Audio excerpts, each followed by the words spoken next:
Hey everybody, Adrienne here with Sheroes and Shenanigans, back for tip 8. No, I was not drunk in my last shenanigans, just FYI. It was just early in the morning and I thought it'd be funny to put tape on my face. So just wanted to clear that one up. And the water was in those glasses also, FYI. Just want to make sure. Okay, now that that's clear, all right. Okay, tip 8. Talking to yourself and deep listening. What do I mean by deep listening? Well, there's a committee in your head. It's running things. It came with your body. And ever since you were a child, it's been eating other people's words. So many times when it's eating other people's words, then most times it actually is because on some level we value that original person's opinion.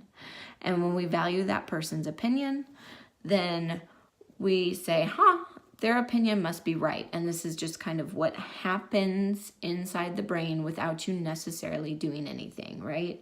So just the mechanics of the mind and the body is to go, that person's important to me. That person has an opinion. That person said this about me. That must make it true. And that couldn't be further from the truth. So, okay, so overcoming this. Overcoming this means that we're going to have to start talking to ourselves. And what I mean by talking to yourselves is start asking yourself some questions. You're going to have to take some time to do this. It could be in your car. It could just be while you're walking around the grocery store. I don't know, but you got to start talking to yourself. My go-to question in this is this working for me? From there, a lot of other questions start kind of coming along, such as, why did I make that assumption? Was that assumption correct? Is there another perspective on that? So there's lots of Socratic questions in there.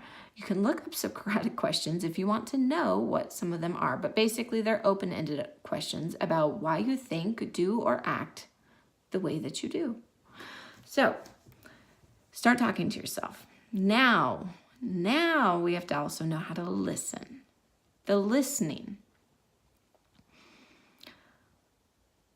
A lot of times when we're listening for the answers, because it's really important that we kind of start to dissect some of these things, because when you're feeling stuck or feeling toxic or in your doghouse, then it's really important to really dissect certain things. There is a doing to it, like let's just get up and do something instead. But at the same time, when you can really dissect it, you can go, wait, this is where this is coming from, and I'm not going to do that anymore. So that dissection, that inner dissection is so important. And for example, let's say, I'll give you the example of being fat. While I was in process of healing, so you're already doing the embarrassing stuff, right? You're out there, hopefully being embarrassing, learning how to exercise your vulnerability muscles so that vulnerability doesn't feel so awful all the time, because it's really not. It's actually extremely healing, and that'll be next. However, when you're exercising that muscle, and then there's these other times to start kind of talking to yourself. If I took the example of I'm fat, then at the age of 19, or actually let's take 16 for example, I decided I was fat somewhere around the age of 11. I decided I was fat because, like I said, at that particular time, something happened, which was that there was candy being given out. And then something was said. Now, something was said by a person whose opinion at that time, still do, but at that time especially, I extremely valued. And when I took their opinion, I decided to eat their words, right? Which was, I don't need any more of this. I don't, and that was probably a good thing on some level. But anyway, there was a lot of opinion there that was, do you really think that that's good for you, even though everybody else is getting one and it's okay for them because they haven't put on the weight, right? So all of this meaning is being created in my head as it's going on. Why would she say that? Why? She must have said it because you are. Like, there's a whole committee in there having a conversation. So after that got said, I took those words, I believed them, and then I refed them to myself. So I ate her words and I refed them to myself. And that didn't work for a long time. So come around to age 16, when I'm trying on certain clothes or whatever, and during those years when I'm sitting there saying, wow, I looked really good then, but I didn't feel good then that was when I didn't start really exploring. I just noticed that I was doing it. I noticed that I was thinking I looked good then, or thinking I looked good in the past, but not feeling good then.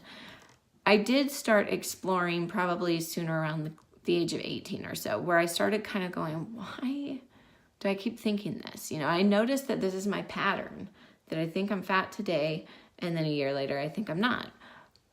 But I didn't really start exploring my insides until probably about 18 or 19. So in there was, that's when the healing starts coming, right? Is trying to really explore those insides. Now, so a conversation inside of my head at that time probably went something like this. Adrienne, wow, you look really good in that picture. Holy cow. Why didn't you think that you felt good in that picture? Well, I don't know. Because look, I guess we could find some problems with this, right? I've got this little part sticking out and that's not quite as toned as I want to be. Yeah, but no. Why did you decide that you didn't look good? And when are you going to stop this?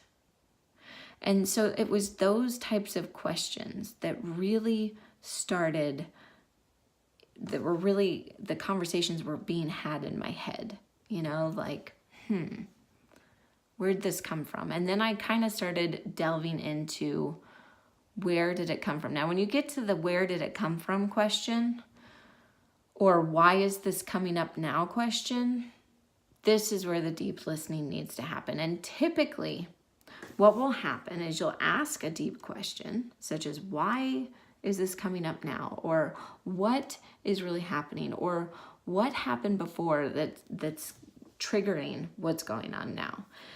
Typically, you'll have an answer almost immediately. And it doesn't mean it was the first answer, but you'll have one almost immediately. And usually it's a very deep one, and it's not an answer that you think is correct.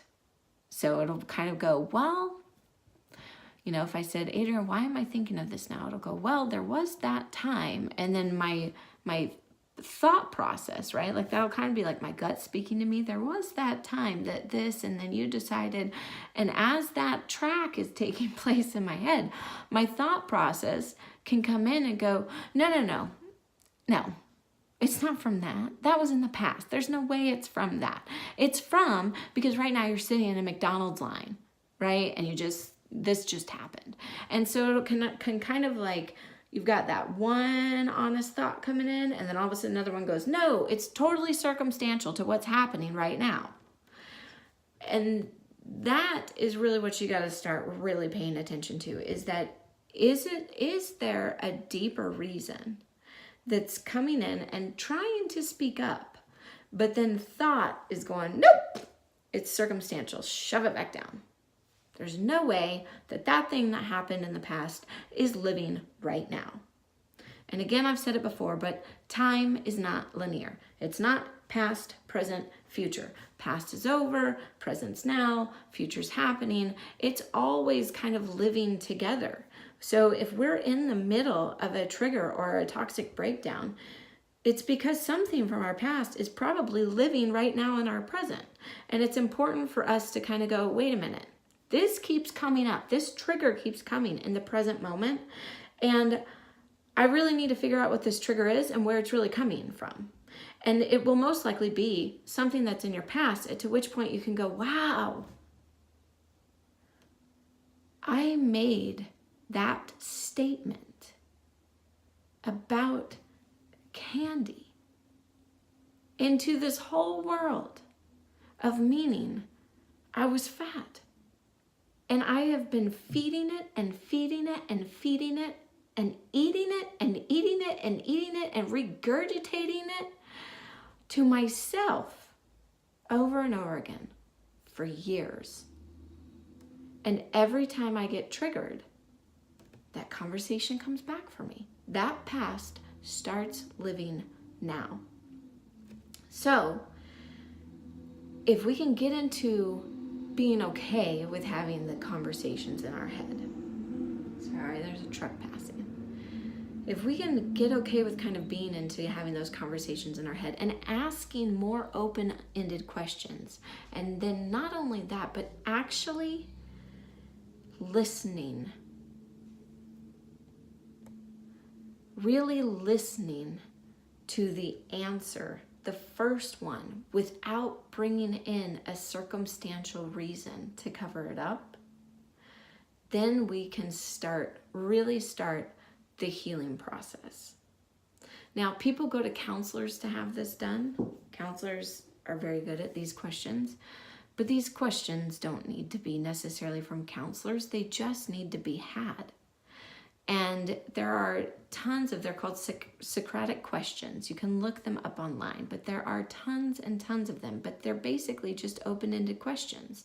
And the more that you can have these conversations in your head when you're feeling triggered, right? Stop right there. First question, is this working?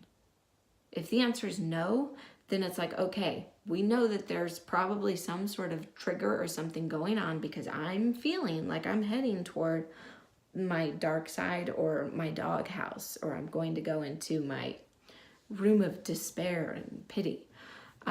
So when we see that happening and we can just stop in our tracks and go, wait, this isn't working, then we can start asking the Socratic questions that will help make it work, whether they're open-ended questions that say, where did this trigger begin? Where has it surfaced repeatedly for me? Or we can decide, you know what, I'm going to formulate something new. So we can either reflect or we can formulate. However, it's extremely important to just start asking yourselves those questions.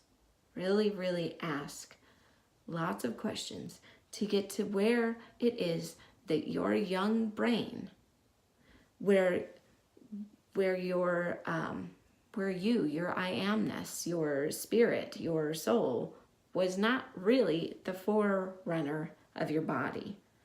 Your body's mechanics were just doing its job. And its job was, these are older people, I'm going to look toward them. They're people whose opinions I value, and I'm going to start eating it and believing it.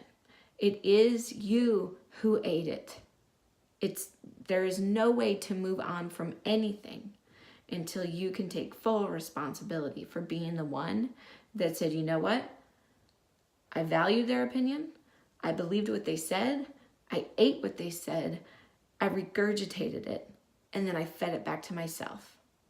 And until you can take responsibility for that whole line of anything, then the healing can't really start manifesting inside. It's got to start opening up and peeling back that onion, like everybody says, to really get in there to the inside. Okay, so that is tip 8 today in regard to the 10 tips for overcoming toxicity. Thanks for listening. I'll see you next time. Hey, by the way, I'm not sure if anyone knows anyone, but if you do, please share these videos. I think it's important that people really do start doing the work that they need to do. And you never know who's toxic. Everybody's got a certain level of something going on that they're kind of like, I'm not good enough for that, or I feel like an imposter, or I'm a bad person. There's always something that they ate as a child, and it's getting out of that we all need to be doing. Thanks.